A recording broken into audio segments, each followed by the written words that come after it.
Welcome to Power of God 2020, from pandemic to pandemonium. Conversation around the most pressing issues that we're facing right now, not only as a culture, but as people, but as the church, and also societally nationwide. I'm just so honored today to have these young men in the same time slot at the same time doing the work that they're doing around the nation, but also the impact that you all are having on your regions, on the nation, some of you around the world. I just thank you. I'm thanking you in advance for giving us the time during our convocation to have this conversation, which I believe is extraordinarily important, as I intended to invite some different voices to what has become a repetitive conversation, in hopes that you and I can at least mark the road or put some signs up as to where we should be going. So we've got Bishop Mark Chironna, we've got Reverend Antipas Harris, we've got Bishop David Maldenado, we've got Bishop Joseph Walker, and of course my son friend, Dr. Jamal Bryant. I love saying his whole name, Dr. Jamal Bryant. And we are representing different parts of the country. We've got a great cultural representation. So let's start with a softball. I'll throw you a slow pitch, and then we'll start to pick up the pace of the game as we go forward. Once again, thank you for your time. Those of you that are watching us doing Power of God, we want you to share with your friends, inbox, text somebody, call them on the phone, even let them know that from pandemic to pandemonium is on right now. Now, I believe with all my heart that no one was ready for the pandemic. I do believe, however, that there were some that were more prepared than others. I lay that foundation down as a statement to ask this question. Do you believe that in the context that you are functioning in, that the church, when I talk about the church, as you know it in your region, understanding the pastors in your region, do you believe that we are reacting as aggressively and as assertively and as accurately as we should be to what Jesus is forcing us to do right now? Mark? Well, Bishop, for us, we felt like we were coming in. I have been saying for a number of years that we've been coming into great disruptive change in our congregation, and that a number of issues were going to begin to emerge. And so we already had set things in place for eventualities that we couldn't necessarily anticipate. I've often used the parable of the 5 wise and the 5 foolish virgins. That the 5 foolish virgins, as Len Sweet would say, were strategic planners that were operating on yesterday's news, where the 5 wise virgins had prepared for any contingency. And so when the pandemic hit, we were actually prepared for the contingency, though we didn't know that was going to be the issue. And honestly, we haven't missed a beat. I've watched as many pastors have had to play catch up or even begin to figure out, well, how do I deal with this? But I'm grateful for the fact that we were prepared for any contingency. Antipas, what do you think? Can you hear me, Antipas? Yes, I think that in some ways, the church thought that this would be a temporary move, and sort of went into sort of our temporary mode, okay. Not realizing that this is a shift in normalcy. So we weren't quite ready. As I know, Bishop Chironna has a meeting, Issachar. I don't think that we were aware of the times in which we're living. And many didn't take advantage of preparation with technology. And I know people like yourself and others have been talking for a while about serving this present age and being prepared for the technological revolution. And I think that in many ways we were caught in that, on the other side of what Dr. King talks about when he says, remain awake through a great revolution. I think in many ways the church has been asleep through a great revolution. the technological revolution. So when the pandemic hit, we scrapping around trying to figure out how to be a temporary fix. That was really a setup for a new normal. And I think so. In some ways, we're trying to play catch up. Dr. Bryant. First, Bishop, thank you for having us and having this necessary critical conversation. I think from a macro lens, what I am seeing is where Jesus was in between two crowds, one that was headed to the cemetery and the other one was headed to the celebration. And so you got one crowd that was really focused on the pandemic of COVID. And now you got another crowd that is headed to fight police corruption. Black people don't have the luxury of choosing which one they're going to deal with. And so we've thrown COVID to the wind and has said, all right, let's just pick the battle, whether we've got surgical masks or social distancing or not. And so I got to answer your question in two parts. One, the Black church was grossly ill-equipped and underprepared for the COVID pandemic. According to the founder of Givelify, 73% of Black churches don't even have online giving. According to New York Times, a third of Black churches will not survive once this COVID has lifted. I think what has shifted it, this pandemic, is this adding missing integer of what to do with social responsibility. And so I think that you've got to throw that into the goulash of it all. I was with Bishop Walker, who's with us today, who 3 weeks before we found ourselves in Minnesota, said the shift is we're going from footprints to fingertips.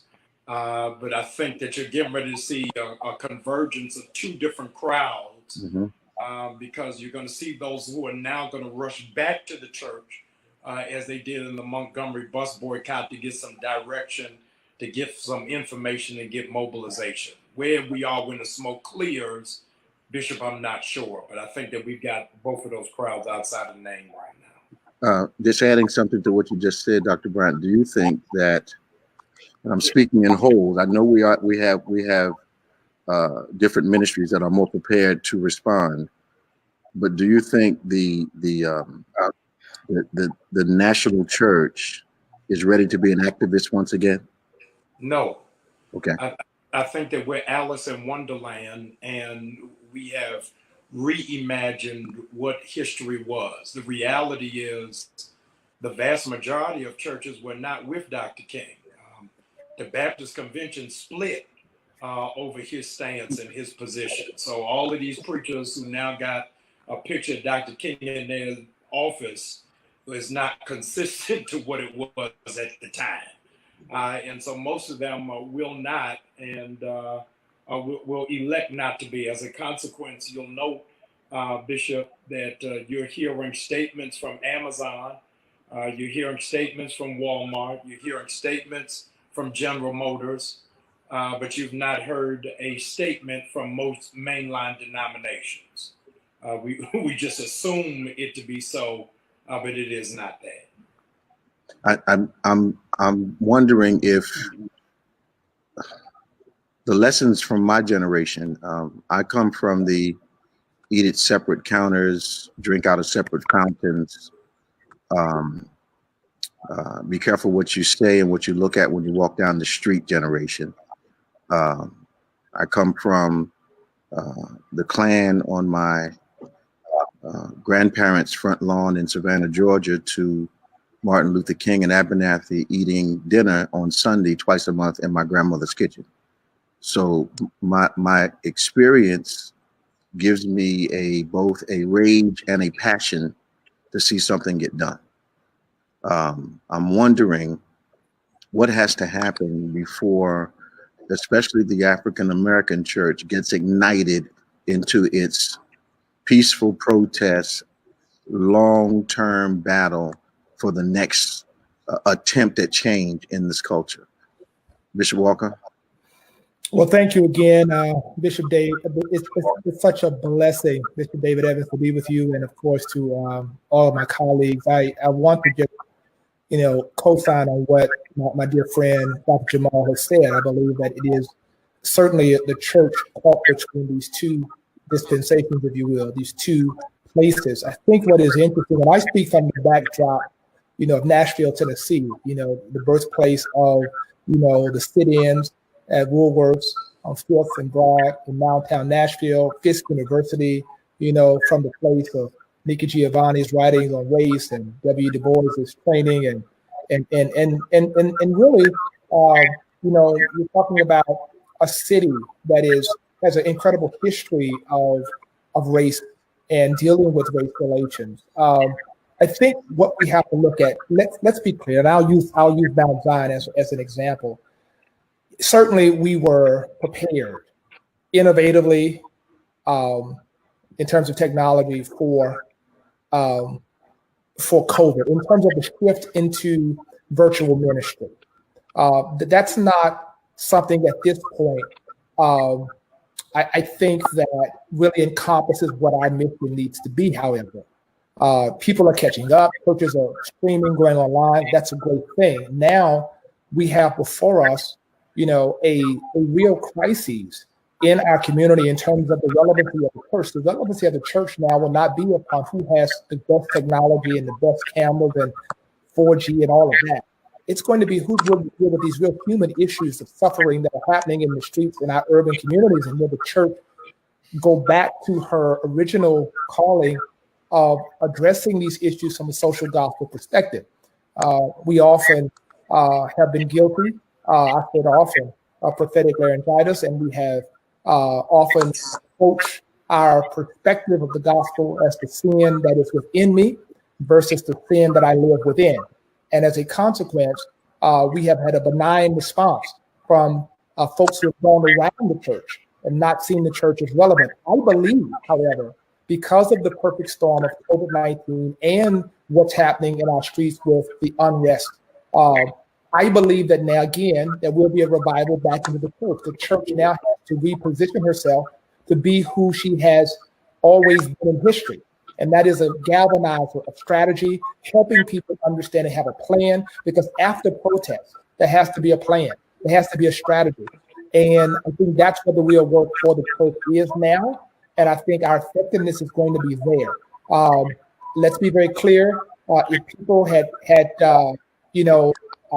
divested from the physical location because of the ineptness of the church and felt that the church was no longer relevant in terms of their concerns, just because we open back up after COVID-19, that generation is not going to rush back unless we are willing to confront openly and deal with the social ills that are plaguing our community. And so I'll say this finally, Bishop, what this has revealed to us, and the church, it should reveal to us in terms of preparedness. Certainly the Black church or the church itself was not prepared, but what it has revealed to us, in a broader sense, is the church's need to do more in terms of the health disparities, economic disparities that have been rolled off. If this is literally pull the curtain off, and we're able to see disproportionately how COVID has affected the African-American community more than others, how the economic disparities and folks with jobs and all of that. So when I hear that data, I'm often wondering, how does that affect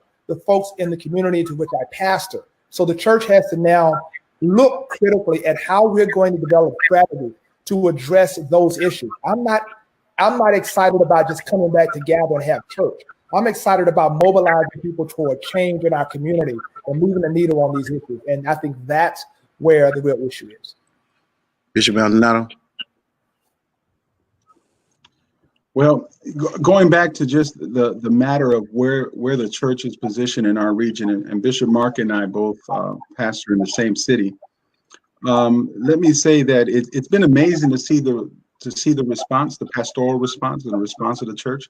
To answer the question plainly, I think we were well prepared in terms of technology, as Bishop Walker was just explaining. I don't think we are prepared for the theological implications.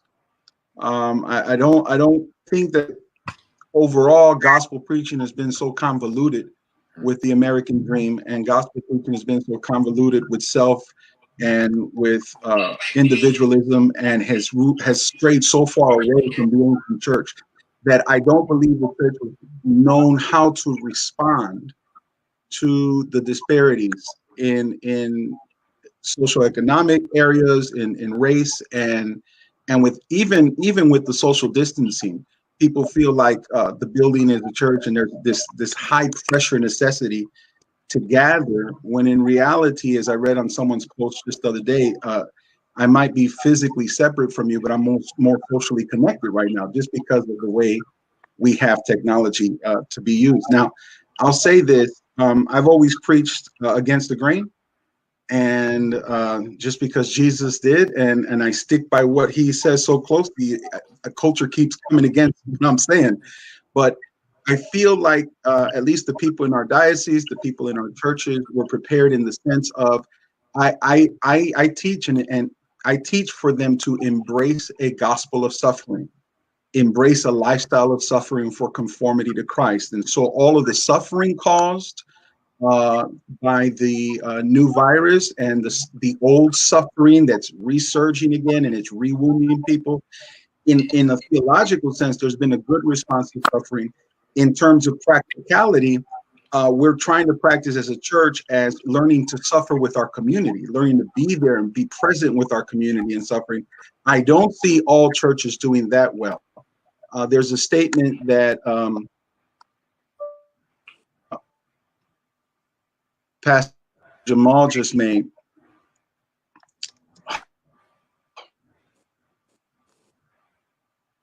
We can't hear you, Dave. All right, he dropped out. Secondary thoughts on the comments. Anybody? Secondary thoughts on the I comments. like to say that I think that the issue of the gospel of theology of suffering is a key one that I think much of the popular Christianity today that sort of focused on the name it and claim it sort of way of thinking, even if they didn't subscribe fully to prosperity gospel. I think that COVID reminds us that God is a God a God of suffering, and reminds us of what it means for the church to be present in the middle of suffering. And also, I think that in response to the discussions about the what I call the racial pandemic that's been around since 1619, while we are dealing with the pandemic of COVID-19, I think that part of what we see there is a prophetic move that, in many ways, the positioning of the church, as I've seen it, has been almost like a tail light, as King talks about, rather than a headlight. It's interesting, better late than never, but it's interesting how many prayer walks or churches have gotten together 10 days after the killing of George Floyd to do a march. And two things there. I think we should get involved in the one that's already out there rather than creating our own, which is better late than never, but sometimes it seems a little meaningless. And it's sort of a tail light approach rather than a headlight. I think that the church has lost its moral authority and that we can regain it, but we first have to acknowledge that in some ways we have lost it to a culture that has not seen the church as present in the streets as it was in the past. So I think there are a lot of things to reckon with in that regard.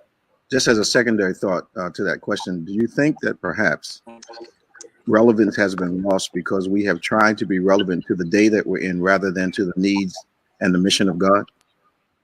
I think two things. One, historically, the church has been hijacked by culture.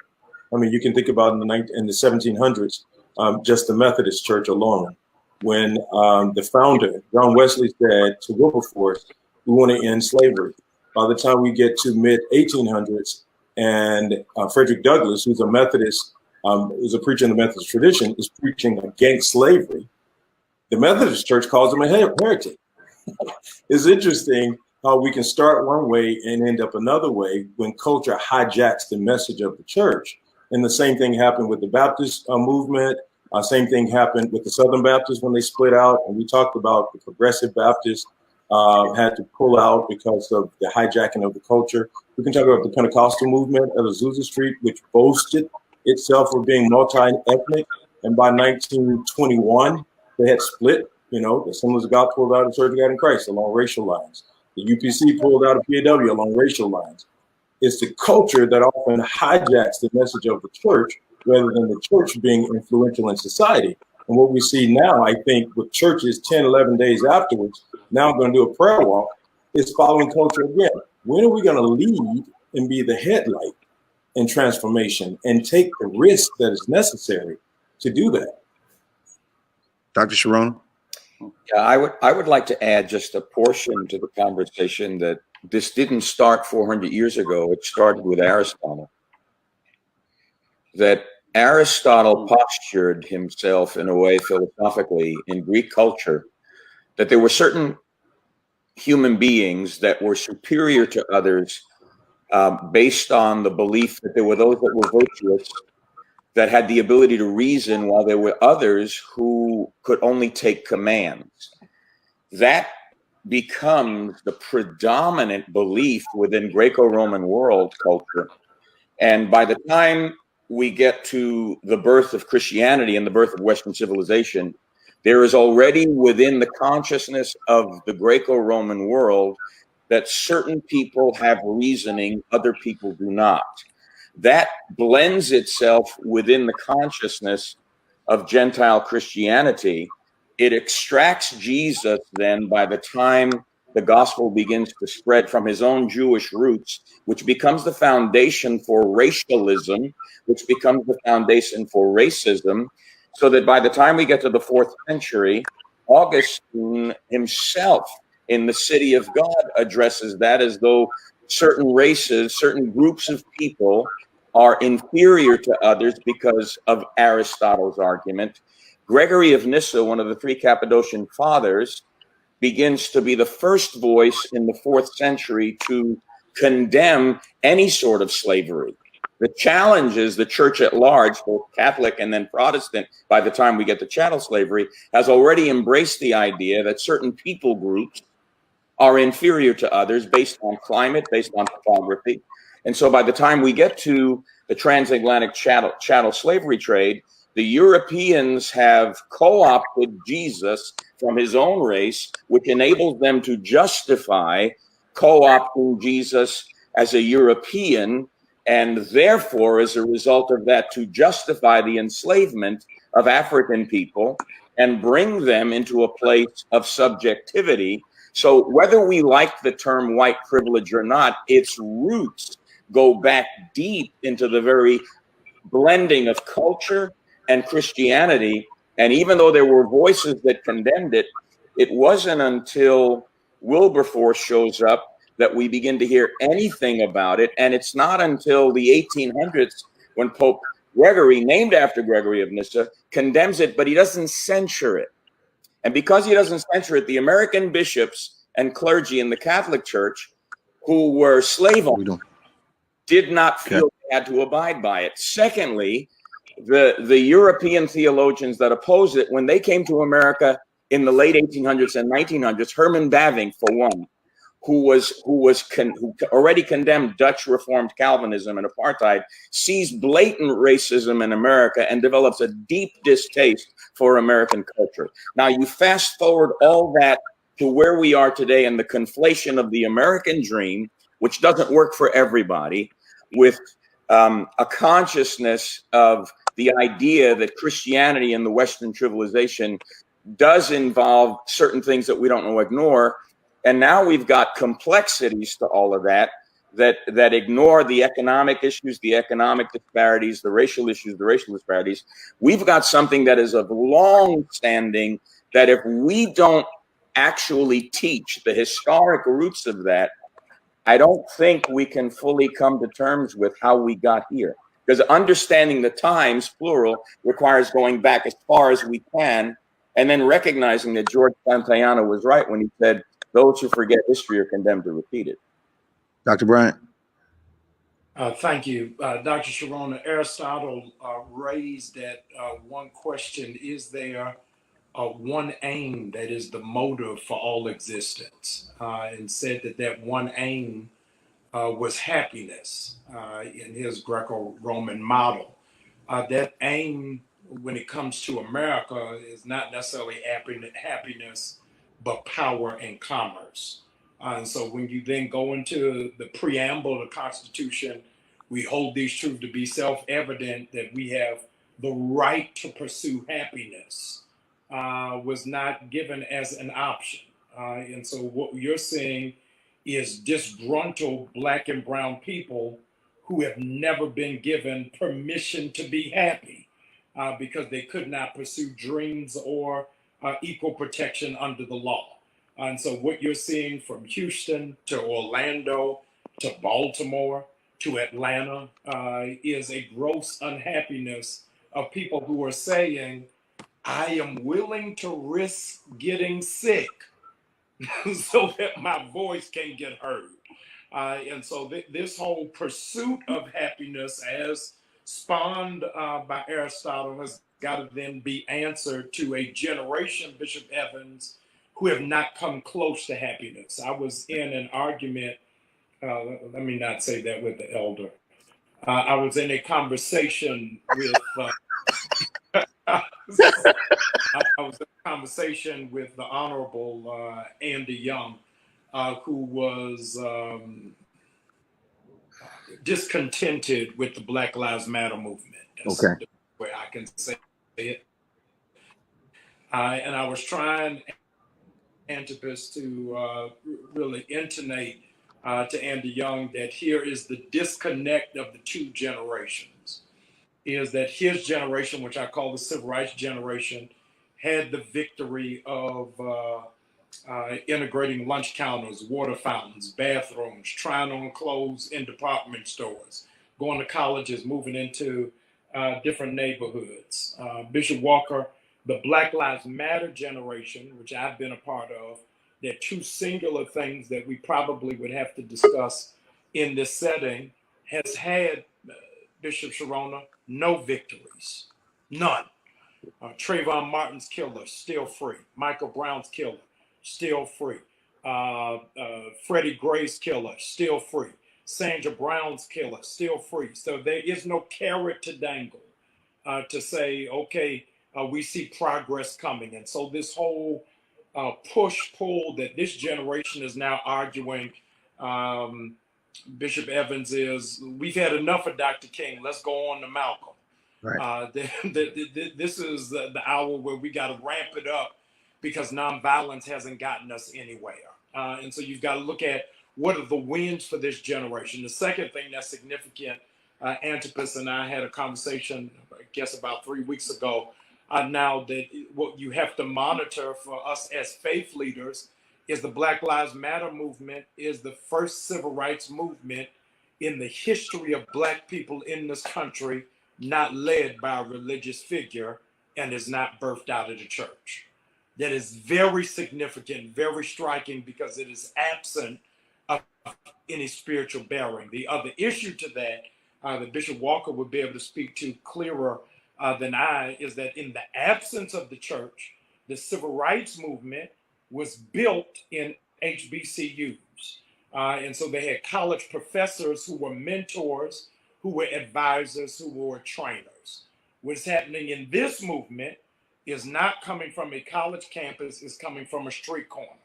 So that they were not trained on the art of resistance. They were not instructed on nonviolent philosophy. They're not tracing back to Mahatma Gandhi. It's meet me downtown on Twitter at 12 o'clock. And so they're having a rally, and then it spawns out of that. And so the church now is having to pivot, or to use Bishop Walker's language, is having to shift while our clutches have been stripped.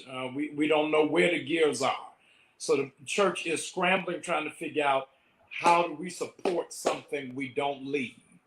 And pastors are trying to figure out how do I push something that I'm not on the program to speak at. And so this is a whole new landscape that the Black church has never been in. And so we're trying to really figure out how to do the waltz without scuffing patent leather shoes. And so many who don't know how to operate in that space say, let me just move to the sideline, while those who are on the front line keep yelling, where is the church? And then once we get there, they say, back up, and this is not yours. And so it is a tangled web that we're trying to bob and weave out of. Bishop Walker? Well, after hearing Bishop Chironna and Dr. Jamal, I just want to say amen. I mean, it is, it can't get any clearer than that. I do think that it is critical for us to position ourselves in a collaborative model in terms of working alongside coming alongside these organizations, Black Lives Matter, which certainly has wind behind its sail now, and finding our place and recognizing that we do have something to offer. And I think we can be engaged in serious conversation and change without having to be on program, without having to be at the helm of an organization. I think I commend Jamal, and I know his work there. He's gotten in and sat in the back and worked alongside in the trenches with these young folks. And I think that's what we're going to have to do.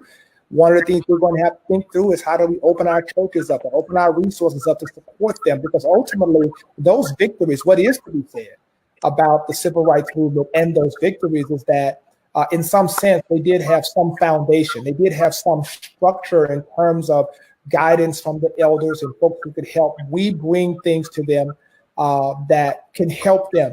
One of the things that I think is critical, and I say this all the time, I think about often, Mephibosheth's journey to Jerusalem, and I often think that we often miss the idea that Mephibosheth was at the table.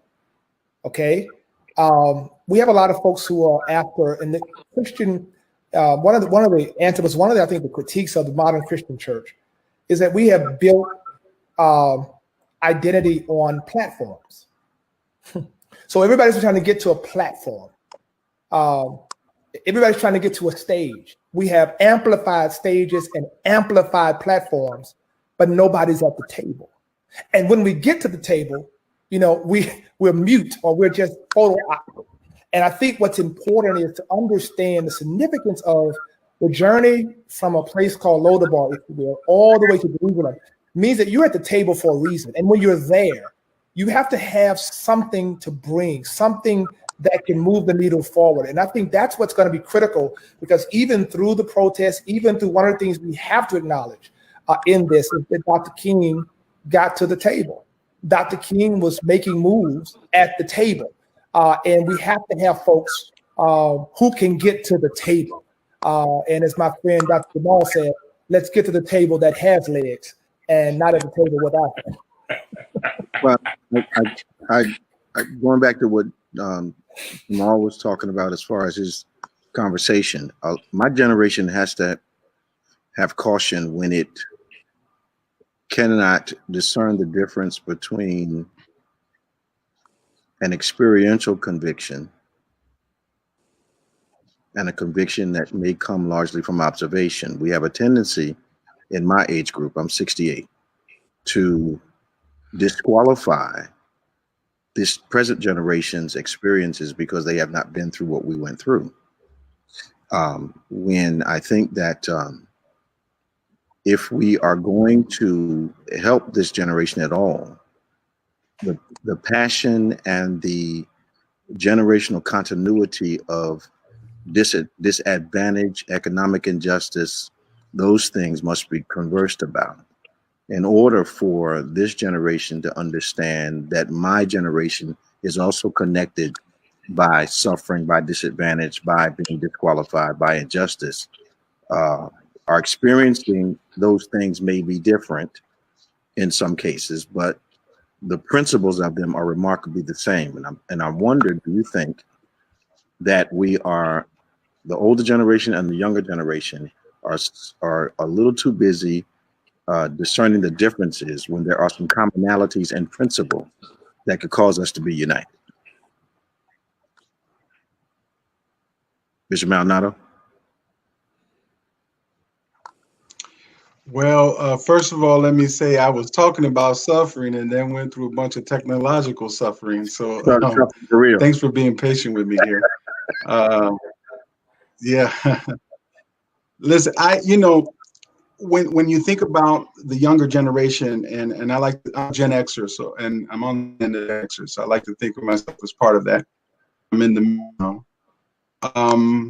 There's an experience I had, and I want to just share this quickly. We had a conversation a couple weeks ago, Bishop, you and and I told you that one of my church members reached out to me. She texted me and said, "Bishop, would you pray for my nephew? He's in Seattle. He's been shot with a rubber bullet. He was peacefully walking away from the protest to his car to go, and the bullet shot him on the back of the knee. Turned out he was okay, and she said he's just going to have a really bad bruise." The next day, he's a 16-year-old young man, 16-year-old African-American male, who then tells his mother, "If you knew things were this bad, why did you bring me into the world?" Wow. Right? Why did you bring me into the world?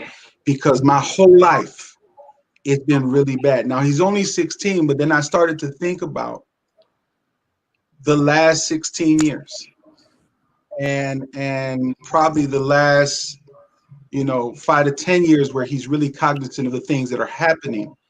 And that's where we've seen such a revisit, of course, from Trayvon Martin down to now in the last 7.5 years of Black Lives Matters and movement has played a major part of forming a narrative in his life. You cannot discount what young people are going through. His 16 years may pale in comparison to someone else's suffering, but when you're suffering, you're suffering. And this is the commonality. The commonality is that those who suffered in ancient Israel under the oppression of the Egyptians suffered a different way. Those who suffered in the early church suffered a different way. When Peter wrote to the churches of Asia, they were suffering in a different way.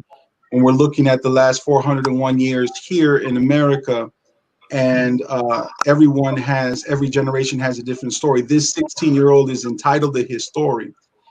He's also entitled to learn from the past and from the stories of others. And I think it's so important that the church will learn to have empathy and identify with the different generations. And it's important to have that intergenerational conversation, a sharing of lineage, a sharing of history, of the ups and the downs.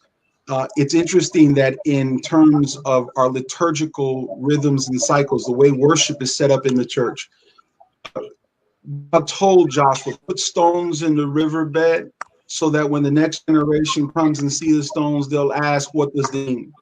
There's something that one generation should build up that the generations will come to visit, and it's going to be foreign concept to them. But once they understand what this means, they'll be able to assimilate it within their own lifetime. And it becomes a part of what they are. It becomes a part of their journey. When the Israelites take the Passover on Passover night, the father gets up and says, "The Lord delivered us." They do that to this day, to 2020. Just this past Passover, the father of the house gets up and goes through the Shema and goes through everything that in the meal and says, when we were under oppression, the Lord delivered us. Not when they were under oppression, there's even in worship, there's intergenerational connection that God wants there to be, so that there is no disconnect between what they suffered and what we suffer, or what they went through or we went through. It's all one in the same, right? And so really it's teaching and preaching the gospel in a way that both the old and the young can understand this is still our story. This is our story. Now, Bishop Chironna, my relationship with you gives me permission to ask you this question. As a Italian American raising two African American boys, you have an unusual perspective on some of the issues that your sons face. We have personally talked about times when you have had to come to your son's defense And those of you that don't know Mark, he appears calm all the time, but he is extraordinarily fiery, and he,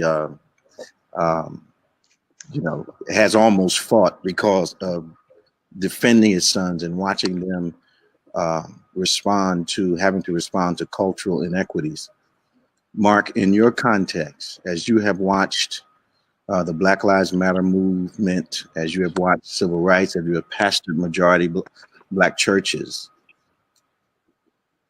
what do you see from your experience as the unending threat on young Black men? That's a profound question. Let me back up. Growing up in New York during the civil rights era, when I was in high school, there were 4 books that I read that changed my life, starting when I was 14. Letters from a Birmingham Jail, Anne Moody's Coming of Age in Mississippi, Ralph Ellison's The Invisible Man, and the ultimate one, believe it or not, was the Autobiography of Malcolm X. And when I got to the last chapter, I wept like a baby. Because when Malcolm went to Mecca and saw something totally different about how people were seen, and realized that there was something particular about the American way of looking at race that was deeply problematic, it changed the trajectory of my life. I've had to have the talk with my sons, and I've had to live through, with Matthew in particular, many moments that have created major anxiety for me, major fear, major anger. I probably could have had a prison ministry many times already, without having to go through all that.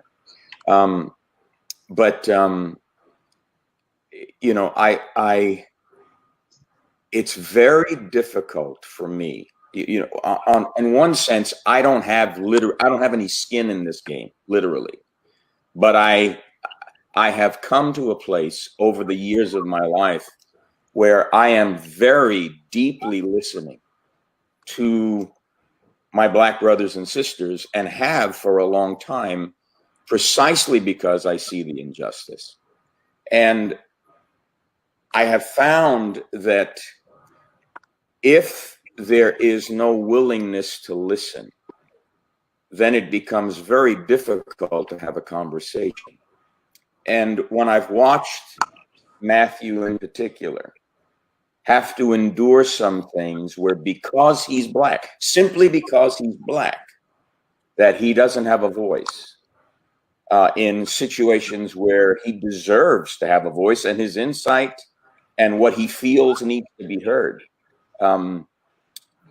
It's deeply, deeply disconcerting, deeply painful. I'm not sure I'm answering your question quite the way you wanted me to. No, I wanted you to answer it out of your heart.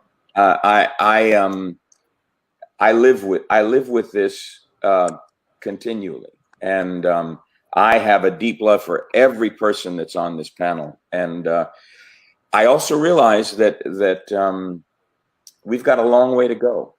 And I look at where the young people are right now.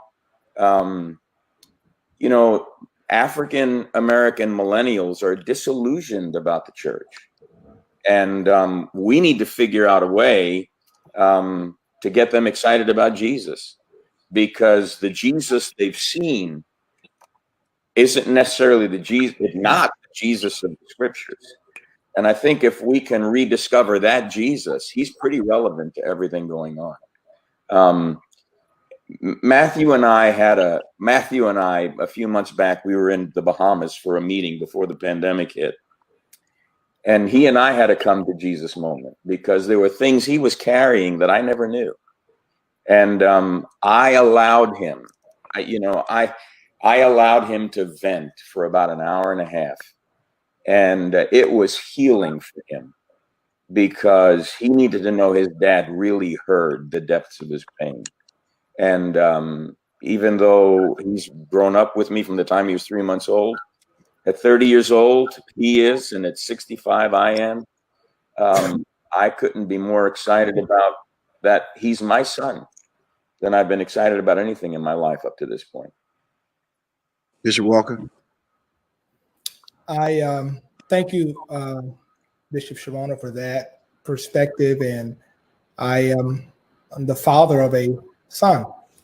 And interestingly enough, my son is 2 years old, and I am terrified.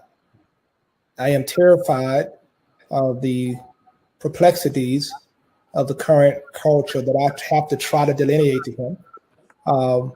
He's naive at this point. He has absolutely no clue of what's going on in the world in which he grows up.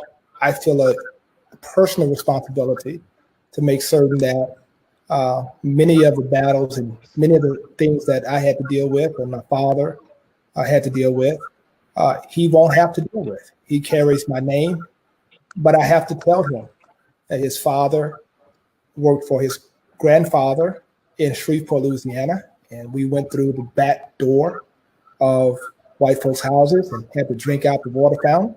And my dad was an entrepreneur and was basically blackballed by many of the folks in the white chamber in Shreveport. And my dad continued to work and build his business, and it was tough. And he kept going, and he persevered. And I think we draw strength from the idea that in the midst of all of what's happening, though our heads are bloody, they're yet unbowed. And I think that the responsibility I feel now is to continue to advocate and chart a path forward for him that his theology and his sociology and even his psychology all make sense in the context of the world in which he has lived. There can be no disconnect from those three realms for him as they have been often for me. And so I feel the need to do that. We got about 9 minutes left, and I'm trying to say one or two things and then ask you some closing questions. I about 2 years ago, I started trying to prepare my sons and daughters for what I didn't know, but I began to really press upon them to learn how to function through social media. Did not understand what was going to be needed, but I just knew that we had to start to teach them what to do, how to do, because I didn't want them to get to this season that we're in right now and say that their father in the ministry never told them. So it got so intense that in the last quarter of 2019, I actually brought TV cameras into the pastor's school's classroom for about 4 sessions, so they could not only get used to standing in front of the camera, talking to the camera, changing their tones, style, the whole 9 yards to make them ready. I was amazed at how few of them were interested at that time, and how many of them are interested now, of course, because now it has become a matter of survival. At the same time, I've had to call several of them and ask them, had Al Qaeda captured them, because they look like hostages on their videos, and they had to kind of get the tape from the class, which I never allowed before, because they weren't going to survive this particular season that we're in. At the same time, I think the church is able to multitask. I think we're able to do cultural things, spiritual things, do the natural things, do the community things all at once, because of the human collateral that we have, the resources that we have. I also believe that God is not, God has given us an additional net for our boats, which is called social media, and we're going to have a new authority because we're becoming the missionaries that Jesus wanted us to be, finally becoming the missionaries Jesus wanted us to be, because we're now going into all parts of the world on purpose, and not as an add-on, but as a continual part of what ministry is going to be into the next century or so. I need to know from you all, what 3 things, economically, socially, spiritually, any combination of those, what 3 top things do you think we need to be talking about, think we need to be doing, and what our focus needs to be? And I'll start with Antipas and come back around. Bishop Evans, thank you for this opportunity to be on this esteemed panel with such great, outstanding leaders. To answer your question quickly, I think that one of the things that we have to attend to is that racism is a social construct. And the only way to fix a social construct is to dismantle it. And part of what we've done over the years is try to prop it up, put new laws in, but it doesn't change the construct. The systems are built on top of the construct, and they all are working exactly the way they were created to work. So this notion that we have a broken system is a misnomer. We have a system that is working exactly the way it was intended to work. It was never intended to work for Black folk. So I think we need to come to Jesus with that. We need to have we need to have a reckoning with that, lament that, admit it, and then work to dismantling systems. Okay. I think that and that's a radical idea. And I know there are things like dismantle or defund the police and all that. I don't know what they mean literally, but figuratively, the only way to fix this is to dismantle stuff. So I think that we need to stop trying to prop it up and trying to reframe it and admit what it is. It's a society that was never meant for Black people. And once we see that, then we work toward, okay, well, what should it be? What is the society that we should have? And so that's my answer to your question. And I hope that it did. I don't think the Suge Knight strategy works. I think you can bully people for a while, but you end up losing your freedom. So I really believe that there's got to be a different approach. Dr. Bryant. Yes, thank you, Bishop. I'm grateful just to be with these brilliant minds. I'm grateful. I would say what I've been touting is that we've got to drive on E. Number one is prepare for the election, which is going to be very critical, not just presidential, but we've got to vote all the way down. What is the best interest of our community? Second is economics. Is that we find a way to support minority businesses so that they might be able to thrive. The whole heartbeat and blood vessel of the nation is around the economy. That's why most of our states opened up prematurely because they put business over bodies. Number three is education because a whole generation is getting ready to be advanced to the next grade without any proof of competency, exposing again the wedge of the digital divide. And leaving them forever running behind. And so I would say that we drive on E on all three of them. Bishop Walker. Thank you, Dr. Bryant. Thank you so much, Bishop, for having us. And it's an honor to be on this panel. I'll just lift up one thing because what I wanted to say has been said, and I totally agree. I think what Antipas and Jamal have said. I think it's going to be critical. Seminaries are going to have to revisit how they train clergy. We talk about this. This is going to be interesting now, right? Yeah. The church itself, though, is going to have to, when you talk about innovation and technology, we're going to have to embrace that. And it's going to have to often, we're going to have to revisit like what we have called essential. Greg McEwen's book on essentialism has caused me to reevaluate what is essential now in terms of how we do what we do. We're doing what we're doing without all the fluff. We're getting it done. We're seeing more people. Some of us are raising more money. And what is the church saying about what it needs and what it doesn't need? And because we're able to evaluate what's essential, it then allows us to address those issues that have been held up, that have been cost prohibitive. Often we have not put money where it needs to go because we put a lot of money into things that were fluff or that we felt were needed, that were not relevant. And so now we have to begin looking at this, right? And thinking about innovation and technology and how we expand ourselves and how we prepare clergy, right? To be able to function. I commend you for that, helping your pastors know how to interact through technology. This is the wave of the future. And education, I'm the board chair of HBCU, and we're talking about technology. I'm praying for you. Bless you. We have I did that. Yeah, I appreciate that. We have a whole group of kids, man. I'm praying for you. Bad. And actually, 2 HBCUs I serve on the board for. The kids are crying. It's the trustees you got to worry about. Look, I'm crying on both ends. But listen, yeah. But the blessing, we're figuring out how one of those institutions is Meharry Medical College. Yeah. To Jamal's point, we got people that are going into a whole nother grade. And let me tell you what doctors are doing. I'm done. They're sending folks out. If you finished, we need you now.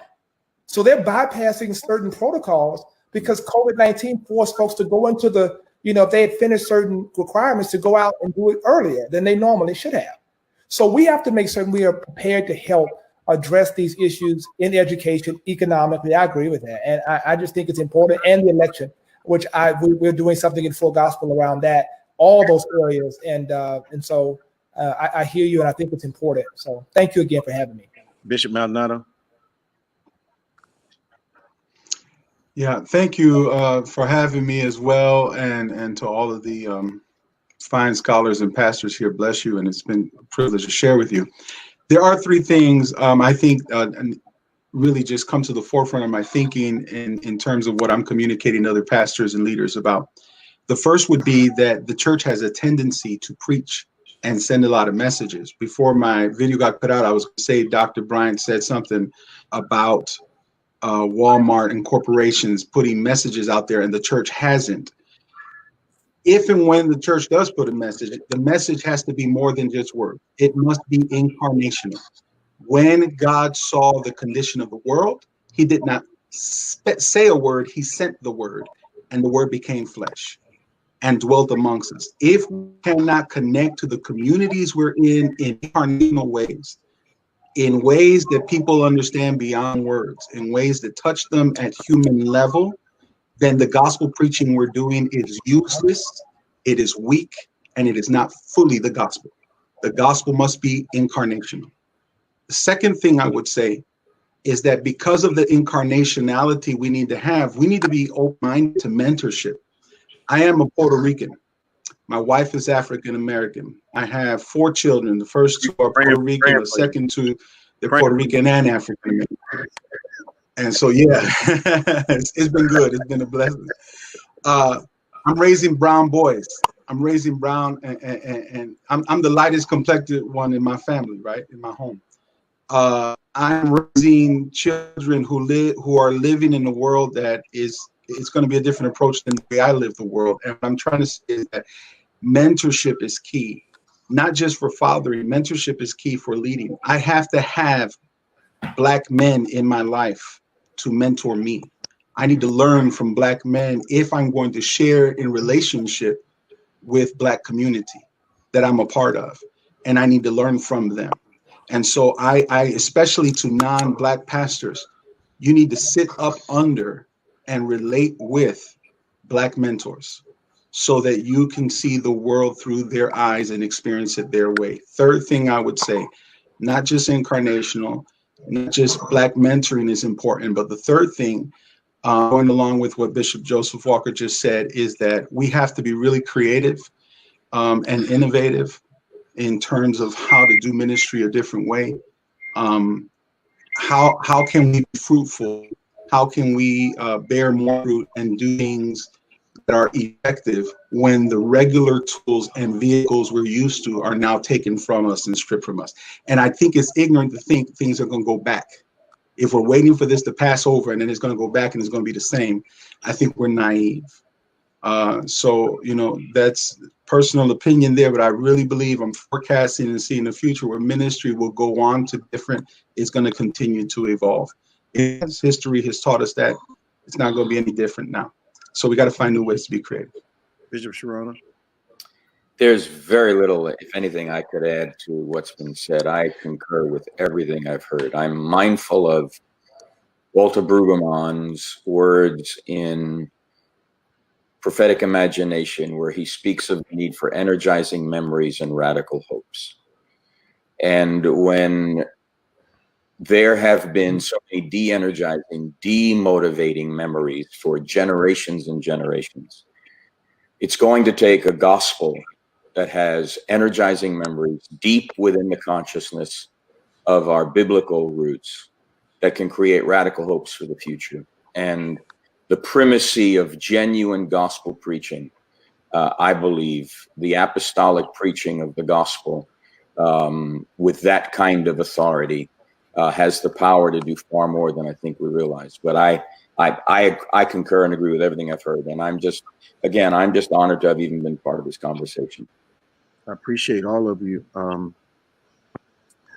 what I've heard from you is that there has been a watering down of our brand, and it reminds me of when the plagues came through Egypt, and Israel, in my mind, had blended in so thoroughly that God had to mark his people to make sure that the angel didn't touch them. Our brand, we have allowed the culture to influence our brand to a place where at times we almost seem reluctant to be who we are. And I believe God is looking once again for an obviously bloodstained church with whom he wants to reinvigorate the apostolic authority and power that we're supposed to have in the culture that we are now assigned to. I also believe that we come out, those of us that have responded to Jesus' command to go into all the world. I believe that we will come out of this thing not less but more than. We're going to come out stronger because he has added another net to our boat, and that net is a permanent net that we have to continue to cultivate as we go forward. I also think that I think with this panel, I can see the beginning of an intergenerational conversation that acknowledges the differences, but has a healing context to it. Because I believe the dreamers and the visionaries are essential to win victory and have permanent change going forward. And Antipas, I agree. I think the language of deconstruction is being spoken, but we have to have some mentoring to know how to deconstruct and not destroy at the same time. I think the consequences of our actions or our thoughts have to be considered so that we make sure that when we deconstruct, what is constructed out of the deconstruct is something that we all can peacefully exist with. I have really deemed it as a privilege to have all of you all for this last hour. And the choosing was on purpose. I respect you all as some of the greatest minds that I know in the kingdom of God today. Multi-generational is this panel, multi-racial is this panel, and most of us come from different religious backgrounds, Pentecostal, Orthodox, very contemporary. I believe it was the mix that God wanted to have on this day, and I'm looking forward to how our convocation experience, we normally get somewhere around 1.3 million views at our convocation every year. And I'm really excited about how much of that attention this panel will garner during that time, and also look at it as an opportunity, although your platforms are very mature and developed, to expose you to maybe some people you had not been exposed to yet next week.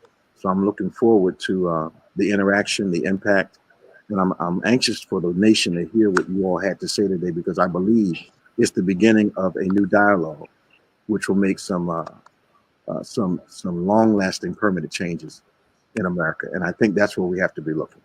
So, gentlemen, I salute you, and I thank you so much.